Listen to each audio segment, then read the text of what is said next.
Արտարոց դեպք է տեղի ունեցել Վանաձորում։ Դատական նիստի ընթացքում ներկաներից մեկը դանակով հարձակվել է մեղադրյալի վրա, ծանր վիրավորում պատճառել նրան եւ դիմել փախուստի։ Ներքին գործերի նախարարությունը հաստատել է տեղեկությունը։ Ըստ ֆոտոլրագրող Գագիկ Շամշյանի, դանակահարվածը 22-ամյա երիտասարդ է։ Նրա վիճակը ծանր է։ Բժիշկները պայքարում են նրա կյանքի համար։ Ոչ թե ասում են, որ հենց այսօր մենք պատրաստ ենք տեսնել նախագահ Ալիևին Երևանում եւ հակառակը վարչապետ Փաշինյանին Բաքվում, այլ ասում են մի օր այս իրավիճակը լինելու է։ Ադրբեջանի նախագահի Հայաստանի մայրաքաղաք հնարավոր ժամանումը չի բացառել Արարատ Միրզյանը, ինչպես չի բացառել Նիկոլ Փաշինյանի այցը Բաքու։ Հայաստանի արտգործնախարարը հստակ չգիտի, արդյոք 2026 թվականին Երևանում կայանալիք եվրոպական քաղաքական համայնքի հավաքին կգան Թուրքիայի եւ Ադրբեջանի նախագահները, հրավերներն ուղարկվել են։ Ինչի ենք դժվար պատկերացնում նախագահ Էրդողանի այցը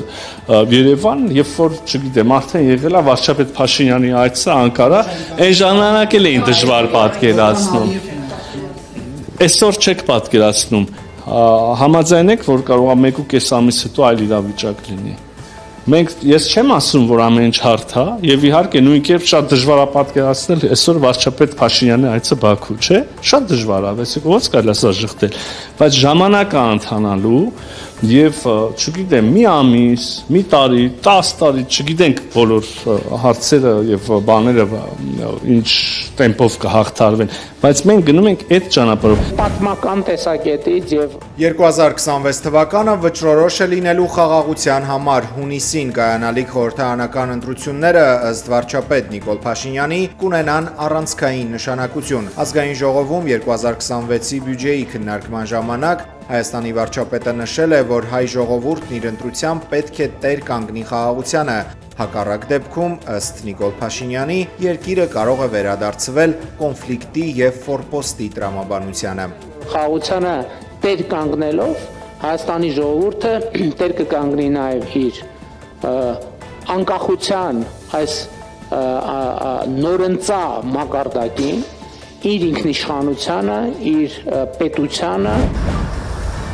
Այս հայտարարությունն անելուց առաջ Հայաստանի վարչապետը խորհրդարանի ղեկավարի ու երկրի նախագահի հետ ծաղիկներ է խոնարհել Ազգային ժողովի բակում հոկտեմբերի 27-ի զոհերի հիշատակին կանգնեցված հուշակոթողի մոտ։ Այսօր լրանում է անկախ Հայաստանի ամենասարսափելի ոճրագործության 26-րդ տարելիցը։ Այդ առիթով այսօր Եռաբլուրում Սվարապետ Վազգեն Սարգսյանի, Կարեն Դեմիրճյանի եւ հոկտեմբերի 27-ի մյուս զոհերի շիրիմներին ծաղիկներ են խոնարհել քաղաքական, հասարակական գործիչներ, քաղաքացիներ։ Նիկոլ Փաշինյանը այս կիրակին նույնպես կգնա Հովհանավանք մասնակցելու սուրբ եւ անմահ պատարագի, որն ըստ ամենայնի կրկին կանցկացնի կարգալույց հոգեվորականը։ Փաշինյանը եւ մի խումբ մարդիկ հոկտեմբերի 26-ին առաջին անգամ Հովհանավանքում կիրակնօրյա պատարագի են մասնակցել, հաղորդություն ստացել կարգալույց քահանայից։ Պատարագ մատուցելու անհնարինության մասին նախկին հոգևորականին հիշեցրած երիտասարդի բերանը փակել ու հեռացրել են եկեղեցուց հատուկ ծառայության աշխատակիցները։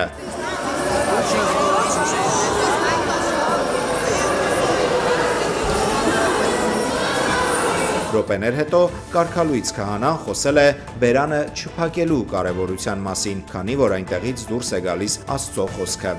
Աստված խոսում է մեր բերանով։ Երբ որ այդ բերանը փակում են, լրացնում են նաև Աստծո խոսքը։ Եվս մի միջադեպ էլ գրանցվել է պատարագից հետո, քաղաքացին կարգալույցի ձեռքից վերցրել է Սուրբ Գիրքը, սակայն սպասավորները խլել են ու վերադարձրել կարգալույց քահանային։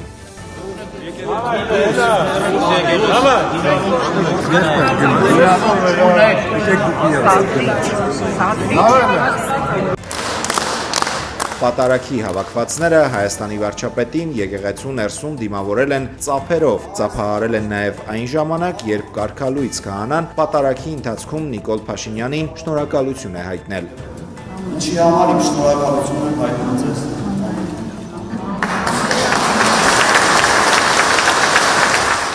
Իդեպ պատարագի եկած Երևանի ավականու քաղաքացիական պայմանագիր խմբակցության անդամը եկեղեցու բակում գաղտնազերծել անոնսել է եկեղեցու բարձրաստիճան հայրերի դեմ նոր կոմպրոմատներ հրապարակելու վերաբերյալ տեղեկությունը։ Շուտով կիմանաք, շուտով ամբողջ համացանցով ես լսելով գիտեմ, բայց դուք փաստերով կիմանաք շատ շուտով։ Այդ փաստերը դուք եք ներկայացնելու։ Ոչ, ներկայացնողը կներկայացնի։ Օհանավանքի մի խումբ բնակիչներ թույլ չեն տվել Արագածոտնի թեմի հոգևորականներից հայր շնորհքին մոտենալ եկեղեցուն աղոթել։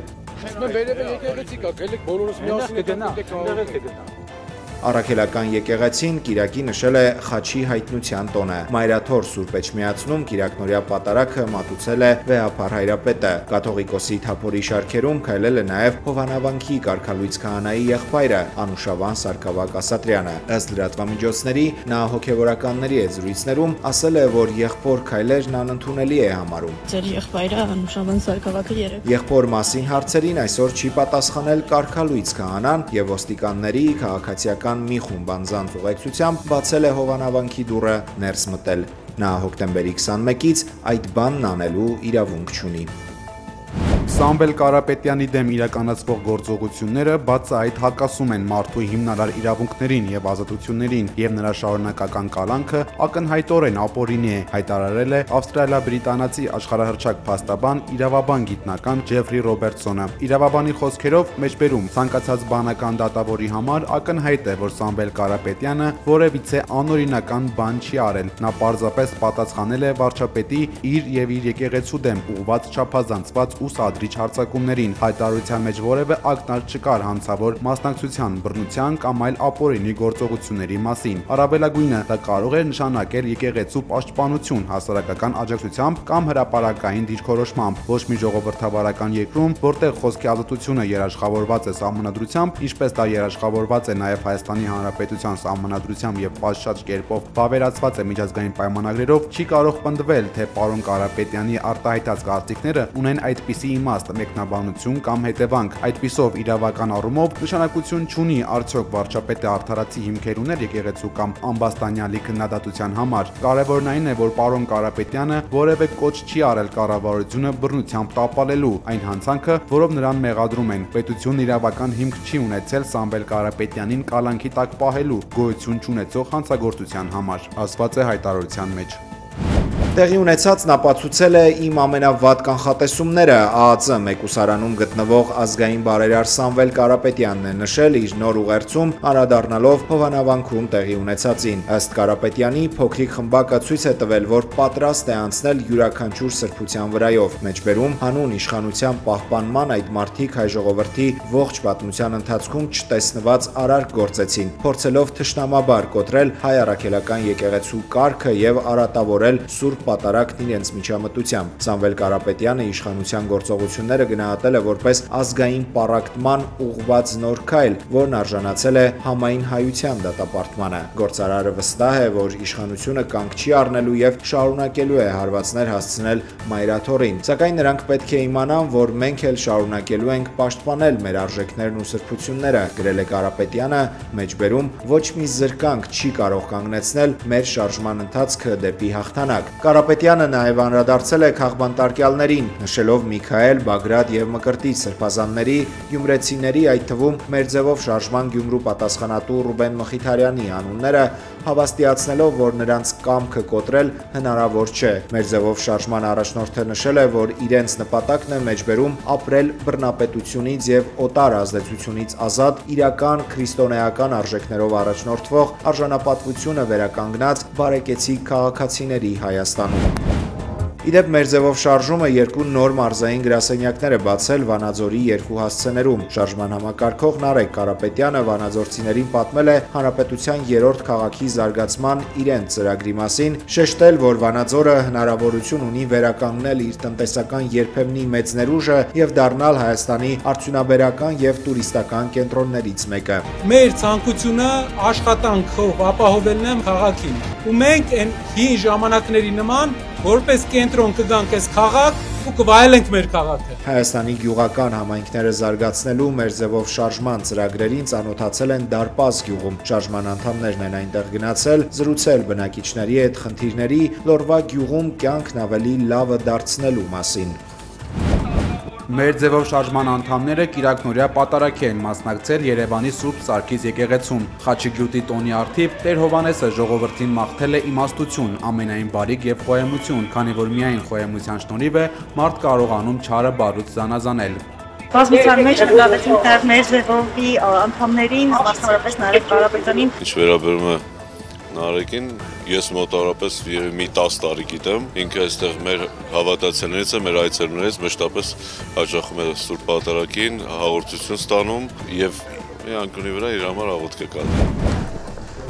Հայաստանի անվտանգության խորհրդի քարտուղար Արմեն Գրիգորյանը նոյեմբերի 5-ին կմեկնի Մոսկվա, Դաշնության մայրաքաղաքում նա կմասնակցի ԱՊՀ պետությունների անվտանգության խորհրդի քարտուղարների 13-րդ հանդիպմանը։ ԱՊՀ անդամ պետությունների անվտանգության խորհրդի քարտուղարների հանդիպում է կազմակերպվում ամեն տարի։ Արմեն Գրիգորյանը վերջին անգամ այդ հանդիպմանը մասնակցել է 2022-ի հոկտեմբերին։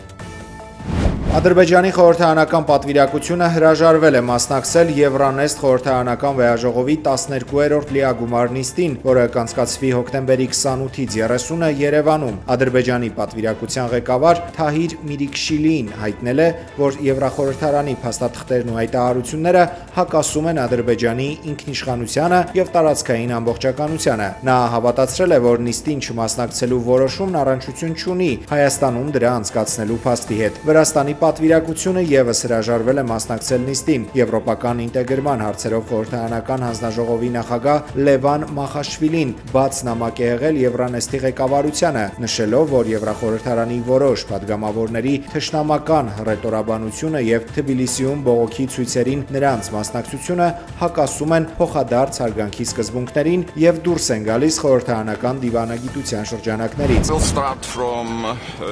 Լիտվայի իշխանությունները փակել են Բելարուսի հետ սահմանային երկու անցակետերը։ Դրանք փակվել են հոկտեմբերի 26-ի երեկոյան, վերաբացման ժամկետների մասին առայժմ տեղեկություն չկա։ Այս կտրուկ քայլը ձեռնարկվել է, երբ Վիլնյուսի միջազգային օդանավակայանը ստիպված է եղել ժամանակավորապես դադարեցնել աշխատանքը երկնքում հայտնված բազմաթիվ օդապարիկների պատճառով։ Մեկ շաբաթվա ընթացքում սա արդեն 4-րդ դեպքն է։ Ըստ Լիտվայի ճգնաժամային կառավարման կենտրոնի, այս անգամ ռադիոլոկացիոն համակարգերը ֆիքսել են օդապարիկների աննախադեպ քանակը։ Միանգամից 66 օդապարիկ։ Ըստ լիտվական կողմի, օդապարիկներով Բելարուսից լիվա ծխախոտ եւ այլ ապրանքներ են ուղարկվում։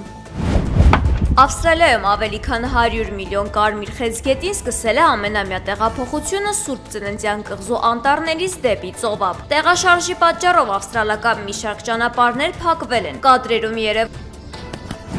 ԱՄՆ նախագահ Դոնալդ Թրամփը սկսել է ասիական շրջագայությունը, որի գլխավոր նպատակն է Չինաստանի հետ առևտրային հարաբերությունները կարգավորելը։ Սպիտակ տան ղեկավարի առաջին կանգառը Մալայզիայի մայրաքաղաք Կուալա Լումպուրում տեղի ունեցած արևելասիական 20-րդ գագաթնաժողովն է։ Չնայած Թրամփի այդ ստուգեցվել է ցույցերով, դա չի խանգարել, որ ԱՄՆ նախագահը օդանավակայանում բարի իրեն դիմավորողների հետ։ Ցուցարարները պահանջել են դադարեցնել ամերիկյան իմպերիալիզմը եւ Թրամփին տուն ուղարկել։ Նրանք ծածանել են Պաղեստինյան դրոշներ եւ վանկարկել պատժամիջոցներ Իսրայելի դեմ կարգախոսը։ Թրամփի եւ Չինաստանի նախագահ Սի Ցինփինի հանդիպումը նախատեսված է Հարավային Կորեայում հոկտեմբերի 30-ին։ Թրամփը հույս ունի, որ կհաջողվի Սի Ցինփինի հետ կնքել համապարփակ գործարք։ Նա ակնկալում է Չինաստանից կառուցողական մոտեցում եւ պատրաստ է չեղարկել որոշումը, որով նոյեմբերի 1-ից 100%-անոց մաքսատուրքեր պետք է սահմանվեն չինական ապրանքների վրա։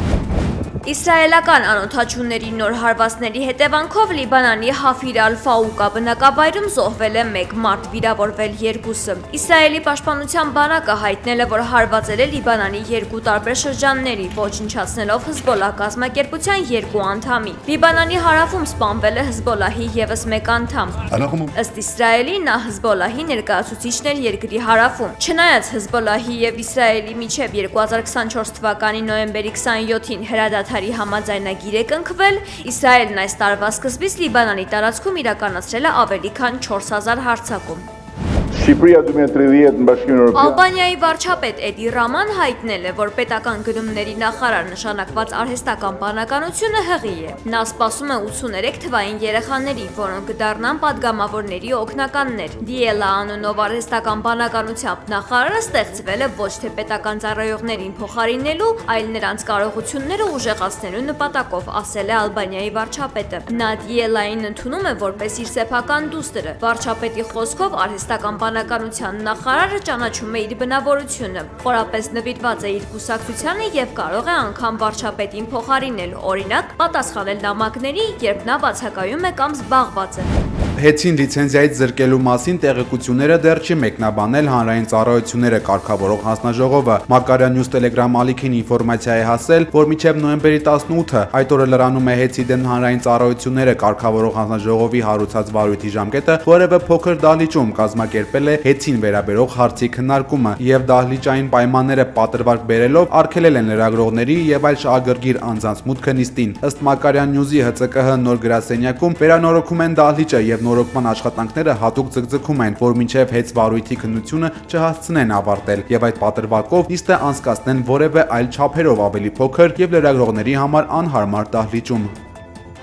Հայաստանում կներդրվի անկանխիկ առևտրից համընդհանուր հետվճարի համակարգ ազգային ժողովի մշտական հանձնաժողովների համատեղ նիստում 2026 թվականի պետական բյուջեի նախագծի քննարկման ժամանակ ֆինանսների նախարար Վահե Հովհաննիսյանը ասել է, որ հունվարի 1-ից սկսած բոլոր քաղաքացիները առկա քարտերով անկանխիկ վճարումներից կստանան հետվճար 2%-ի չափով։ Նախատեսվում է նաև ստացած թոշակն անկանխիկ ծախսողների 12% հետվճարը դարձնել 20% հետվճարի առավելագույն չափը 6000 դրամից սահմանելով 10000 դրամ։